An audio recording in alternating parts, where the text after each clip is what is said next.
Hello നമസ്കാരം, Tara's wonder കിച്ചണിലേക്ക് എല്ലാവർക്കും സ്വാഗതം. നമുക്കിന്നൊരു വെളുത്തുള്ളി അച്ചാറിൻ്റെ റെസിപ്പി കണ്ടു നോക്കിയാലോ. അപ്പോൾ നമുക്ക് ഈ മഴക്കാലത്തൊക്കെ കൂട്ടാൻ പറ്റിയ നല്ലൊരു അടിപൊളി അച്ചാറാണ്.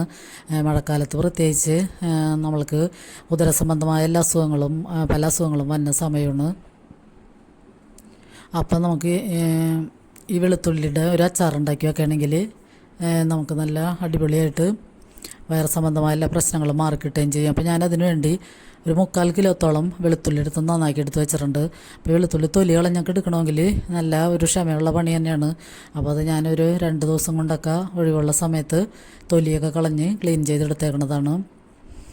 അപ്പോൾ അത് നമുക്ക് മാറ്റി വെക്കാം. പിന്നെ അതിലേക്ക് ഞാനൊരു വലിയ കഷ്ണം ഇഞ്ചി, 5-6 പച്ചമുളക്, പിന്നെ കുറച്ച് കറിവേപ്പിലയും കൂടി എടുത്ത് വെച്ചിട്ടുണ്ട്. അപ്പോൾ നമ്മൾ ഈ വെളുത്തുള്ളിയൊക്കെ അച്ചാറിടുമ്പോൾ കൂടുതലായിട്ട് വെളുത്തുള്ളി തന്നെയാണ് മുന്നിട്ട് നിൽക്കേണ്ടത്. മറ്റേ പച്ചമുളക് ഇഞ്ചിയൊക്കെ എരിവൊക്കെ ഇത്തിരി കുറച്ചിട്ട് വെളുത്തുള്ളി തന്നെ മെയിനായിട്ട് നിൽക്കുകയാണെങ്കിലാണ് നമുക്കത് നന്നായിട്ട് കൂട്ടാൻ പറ്റുള്ളൂ. അപ്പോൾ നമ്മൾ ഇഞ്ചിയും പച്ചമുളകും നമ്മൾ ഈ ചോപ്പറിലിട്ടൊന്ന് നന്നായിട്ട് ചോപ്പ് ചെയ്തെടുക്കുകയാണ്. പിന്നെ നമ്മളിത് നല്ലെണ്ണയിലാണ് എടുക്കുന്നത്. അപ്പോൾ ഈ വർഷക്കാലമായ കാരണം നല്ലെണ്ണയിലിട്ട് ചെയ്യുമ്പോഴാണ് ഇത് കേടാകാതിരിക്കുള്ളൂ. പിന്നെ നല്ലെണ്ണയിൽ ഉണ്ടാക്കുന്ന അച്ചാറുകൾക്കൊക്കെ നല്ലൊരു പ്രത്യേക ടേസ്റ്റും ആയിരിക്കും. പിന്നെ നല്ലോണം ഗ്രേവിയൊക്കെ നല്ലോണം കുഴഞ്ഞിരിക്കുകയും ചെയ്യും. അപ്പോൾ ഇത്തിരി കൂടുതലായിട്ട് തന്നെ നല്ലെണ്ണ ഞാൻ ഒഴിക്കുന്നുണ്ട്. അപ്പോൾ ഞാനിതിലേക്ക് കടുകും ഉലുവയൊന്നും ഇപ്പോൾ പൊട്ടിച്ച് ചേർക്കണില്ല.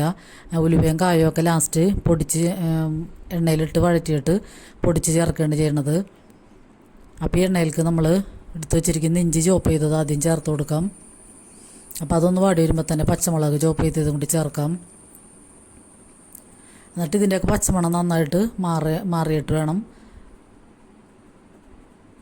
നമുക്ക് ബാക്കി ഇൻഗ്രീഡിയൻസൊക്കെ ഇട്ട് കൊടുക്കാൻ. അപ്പോൾ ഇതും കൂടി ചേർത്ത് പിന്നെ കറിവേപ്പിലയും കൂടി ഇട്ടിട്ട് ഇപ്പോൾ കുറച്ച് ഉപ്പിട്ട് കൊടുക്കാം. എന്നിട്ട് നമുക്ക് നന്നായിട്ടൊന്ന് മിക്സ് ചെയ്ത് ചെറുതീയിലിട്ടിട്ടൊന്ന് ഇഞ്ചിയുടെയും പച്ചമുളകിൻ്റെയൊക്കെ പച്ച മണം മാറുന്നത് വരെ ഒന്ന് വഴറ്റി കൊടുത്തതിന് ശേഷം പിന്നെ നമുക്ക് പൊടികൾ ചേർത്ത് കൊടുക്കാം. അപ്പോൾ ഇതിലേക്ക് ഒരു 3.5 ടീസ്പൂൺ മുളക് പൊടിയും 1/2 ടീസ്പൂൺ മഞ്ഞൾപ്പൊടിയാണ് ഞാൻ ചേർത്ത് കൊടുക്കുന്നത്. അപ്പോൾ എരിവുള്ള മുളക് പൊടി തന്നെയാണ്.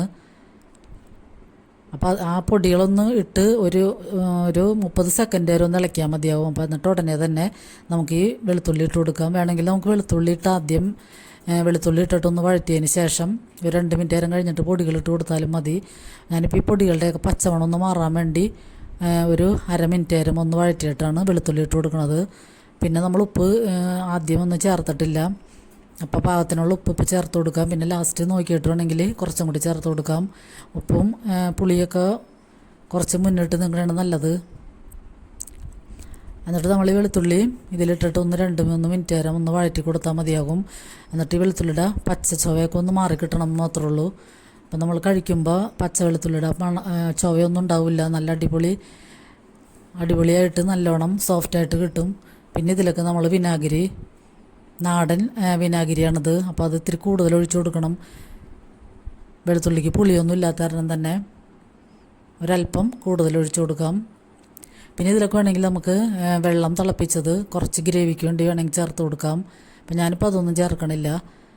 ഇപ്പോൾ ഈ വിനാഗിരിയുടെയും എണ്ണയുടെയൊക്കെ ഗ്രേവി മാത്രമാണ് ഇതിലുള്ളത്.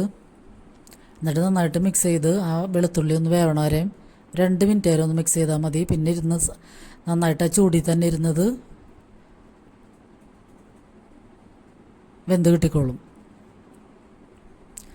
എന്നിട്ട് നമുക്ക് നന്നായിട്ട് മിക്സ് ചെയ്തതിന് ശേഷം പിന്നെ നമ്മൾ ഇതിലേക്ക് കായവും ഉലുവയും എണ്ണയിലിട്ട് ഞാൻ മൂപ്പിച്ചെടുത്തതാണ്. കായവും ഉലുവയും കൂടി വറുത്ത് പൊടിച്ച് ചേർക്കണം. പിന്നെ അതിലേക്ക് എരിവൊക്കെ ഒന്ന് ബാലൻസ് ചെയ്യാൻ വേണ്ടി കുറച്ച് ശർക്കരയും കൂടി ഞാൻ ചേർത്ത് കൊടുക്കുന്നുണ്ട്. അപ്പം നമ്മൾ ഈ മഴക്കാലത്തൊക്കെ ഇങ്ങനത്തെ ഒരു അച്ചാറ് നമ്മൾ ഉണ്ടാക്കി വെക്കുകയാണെങ്കിൽ ജോലിക്ക് പോകണ അമ്മമാർക്കോ അല്ലെങ്കിൽ സ്കൂളിലൊക്കെ പിള്ളേർ പോകുമ്പോഴായാലും ഇത് 2 എണ്ണം ചോറിൻ്റെ അരികത്തോ ലഞ്ചിൻ്റെ അരികത്തോ വെച്ച് കൊടുത്തു കഴിഞ്ഞാൽ അവർക്ക് വയറിനൊക്കെ നല്ല സ്വസ്ഥതയുണ്ടാവും. പിന്നെ ഗ്യാസ് സംബന്ധമായ പ്രശ്നങ്ങൾക്കും പിന്നെ ഈ കൃമി അങ്ങനത്തെയൊക്കെ ഉള്ള പിള്ളേർക്ക് തന്നെ അസുഖങ്ങൾക്കൊക്കെ ഇതൊരു പരിഹാരമാണ്.